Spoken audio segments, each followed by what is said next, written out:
శ్రీ సచిదానంద సమర్థ సద్గురు సాయినాథ్ మహారాజుకి జై. ముందుగా సాయి భక్తులందరికీ నమస్కారం అండి. వీడియో చూస్తున్న ప్రతి ఒక్కరిపైన ఆ సాయినాథుని ఆశీస్సులు ఉండాలని, బాబా గారి భక్తులందరూ ఎప్పుడూ కూడా ఆనందంగా సంతోషంగా వారి జీవితాన్ని గడపాలని మనస్ఫూర్తిగా కోరుకుంటూ ఈ వీడియో స్టార్ట్ చేస్తున్నాను ఫ్రెండ్స్. రోజులాగానే ఈరోజు సాయంత్రం కూడా బాబాగారు తన బిడ్డల కోసం మరొక చక్కటి సందేశాన్ని అయితే తీసుకొచ్చారండి. ఒక తీపి కబురును అయితే తెచ్చారు. ఈ సందేశంలో బాబాగారు ఏమంటున్నారో తెలుసా అండి? తల్లి, ఈరోజు నీ కోసం ఒక తీపి కబురు తెచ్చానమ్మా. అదేంటో వింటావు కదా బిడ్డ? చూడు తల్లి, ఈరోజు ఈ వార్త కేవలం నీకోసం మాత్రమే. ఒక శుభకరమైన వార్త ఇది, మంచి వార్త. శ్రద్ధగా విను బిడ్డ అని బాబాగారు తన బిడ్డలతో చెప్తూ ఉన్నారండి. బాబాగారు తన బిడ్డలకు ఒక గొప్ప వార్తను తీసుకొచ్చారంట. ఇది వింటే వారు ఎంతో సంతోషిస్తారంట. వాళ్ళు ఎన్నో రోజుల నుంచి బాబాగారి నోటి నుండి వినాలనుకుంటున్నటువంటి ఒక శుభకరమైనటువంటి తీపి కబురు తెచ్చానని బాబాగారు తన బిడ్డలకు చెప్తూ ఉన్నారు. అయితే మీరు ఎన్నో రోజుల నుంచి మీ కోరిక బాబాగారితో చెప్పుకుంటూ ఉండవచ్చు. బాబా, నాకు ఈ కోరిక నెరవేర్చు తండ్రి, ఇదే నా జీవితంలో అతి ముఖ్యమైనటువంటి కోరిక, ఇదే నా జీవితంలో అతి ముఖ్యమైన ఘట్టం అని మీరు బాబాగారికి చెప్తూ ఉండవచ్చు. ఈరోజు బాబాగారు తీసుకొచ్చినటువంటి సందేశం దానికి సంబంధించిందే అయ్యి ఉండవచ్చండి. అందుకే అశ్రద్ధ చేయకుండా శ్రద్ధగా బాబాగారు ఏం చెప్తున్నారో విందాం. బాబాగారు తన బిడ్డలతో ఈ విధంగా చెప్తూ ఉన్నారండి. తల్లి, ఇప్పుడు నువ్వు ఏదైతే ఇష్టపడుతున్నావో దానిని పోగొట్టుకుంటున్నావు కదమ్మా. ఎవరికైతే నువ్వు దగ్గర కావాలని అనుకుంటూ ఉన్నావో వారు నువ్వు దూరం అయిపోతూ ఉన్నారు. ఏదైతే నువ్వు న్యాయమని నమ్ముతూ ఉన్నావో అదే నిన్ను మోసం చేస్తుంది కదా. ఇలా ఇప్పుడు నీ దగ్గర ఏమీ లేకుండా దిగులుగా కూర్చొని ఉన్నావు కదా తల్లి. అసలు నీ మనసులో ఏముందో తెలుసా?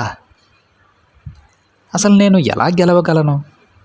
నా చుట్టూ ఉన్న వారంతా నన్ను హేళన చేసి కిందికి లాగేస్తున్నారు అని నీ మనసులో బాధపడుతూ కూర్చొని ఉన్నావు. భయపడకు తల్లి. నీ ముందు జరిగే విషయాలను మాత్రమే చూస్తూ భయపడుతూ ఉంటే వెనుక ఉన్న నీ సాయి తండ్రిని ఎలా చూడగలవు చెప్పు? నీకేం జరుగుతుందో, నీకు ఏదైతే న్యాయమో ఏదైతే అన్యాయమో అన్నీ నేను గమనిస్తూనే ఉన్నాను. నీ సమస్యలను నువ్వు ఒక్కదానివే ఎదుర్కోవడం లేదు, నేనున్నాను బిడ్డ నీ వెనక. వాటన్నింటినీ పక్కకి తీసి నీకు దారి నేను చూపిస్తూ ఉన్నాను. ఆ విషయాన్ని గమనించు. నీ కన్నీటిని తుడుచుకొని కళ్ళెత్తి ఒక్కసారి నా వైపు చూడు. నీకు ధైర్యాన్ని ఇవ్వడానికి నేనున్నానమ్మా. ఇప్పటి వరకు నువ్వు చూసిందంతా కూడా మరిచిపో. ఇక నుంచి నేను నీకు పంచభక్ష పరమాన్నాలిస్తాను. నీ ఆకలి తీరేలా కడుపు నిండుగా నీకు భోజనం పెడతాను. కానీ నువ్వు ఏమీ తినకుండా అలానే కూర్చుండిపోతున్నావు తల్లి. అలా ఉంటే ఎలా చెప్పు? నువ్వు తింటేనే కదా ఎక్కువ ధైర్యంతో ఎంతో ఉత్సాహంతో ముందుకు వెళ్ళగలవు. నువ్వు అలా తినకుండా కూర్చుంటే నీరసంతో ఏదీ సాధించలేవమ్మా. దేనికి తల్లి నువ్వు ఆలోచిస్తూ ఉన్నావు? నేను లేనా చెప్పు? నీకు ఈ బాబా ఉన్నాడు బిడ్డ. నేను సారథిలాగా నీ దగ్గరకు వస్తాను. నిన్ను నడిపించుకుంటాను.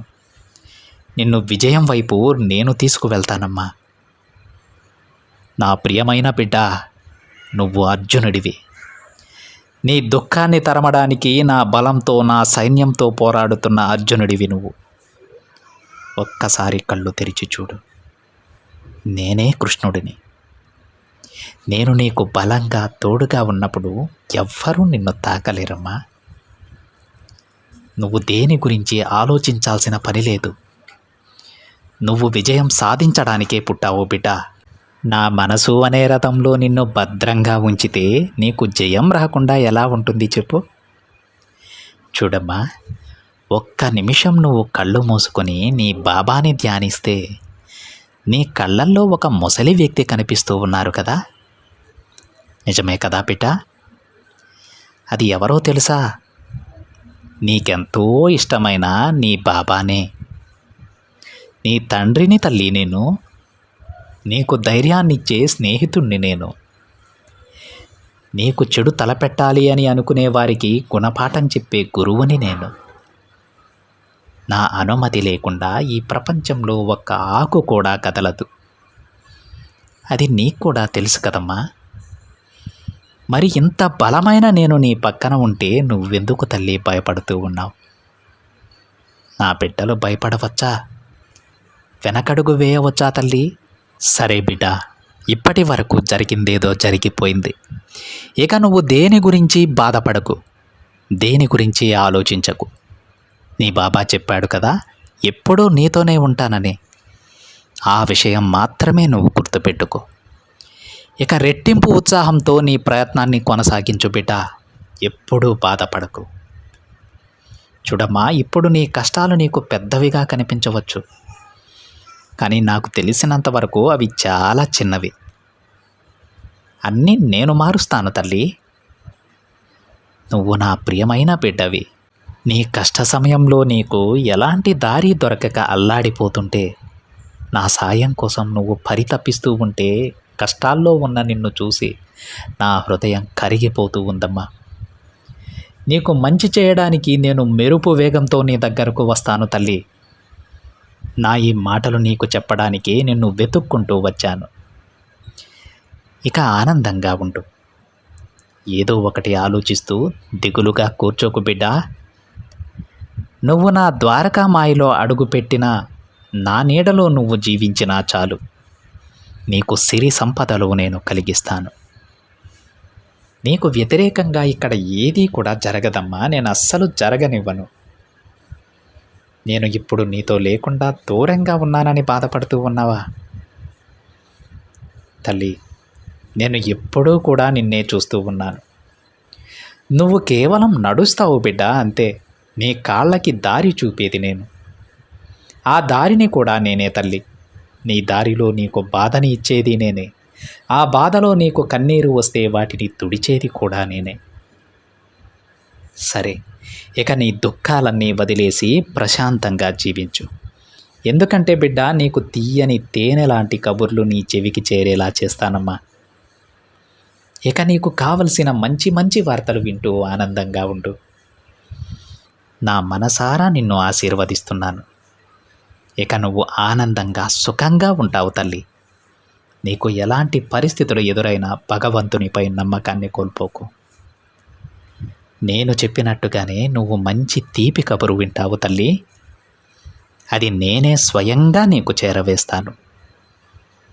ఇక నువ్వు దేని గురించి ఆలోచించకుండా ప్రశాంతంగా ఉండు. నీకంతా మంచే జరుగుతుంది బిడ్డ. నమ్మకంతో ఉండు. నీ నమ్మకమే నిన్ను గెలిపిస్తుంది అని బాబాగారు అంటూ ఉన్నారండి. ఈ సందేశంలో బాబాగారు తన బిడ్డలతో చెబుతూ ఉన్నారు, ఎవరెవరో ఉన్నారు, ఎన్నెన్నో సాధిస్తూ ఉన్నారు, కానీ బిడ్డ నువ్వు మాత్రం ఎందుకు దిగులుగా కూర్చొని ఏమీ సాధించకుండా ఎప్పుడూ బాధతో ఉన్నావు? నువ్వెవరో తెలుసా తల్లి? నువ్వు అర్జునుడివైతే నేనే శ్రీకృష్ణున్నమ్మా. నీకు దారి చూపించేది నేనే. నువ్వు ఏ వైపు వెళ్తే విజయం వస్తుందో ఆ మార్గాన్ని చూపించేది కూడా నేనే. మరి ఇంత పెద్ద శక్తిని నీ పక్కన పెట్టుకుని నువ్వెందుకు తల్లి బాధపడుతున్నావని తన ప్రతి ఒక్క బిడ్డని ఈ సందేశం సందర్భంగా బాబాగారు అడుగుతూ ఉన్నారండి. నిజమే కదా అండి.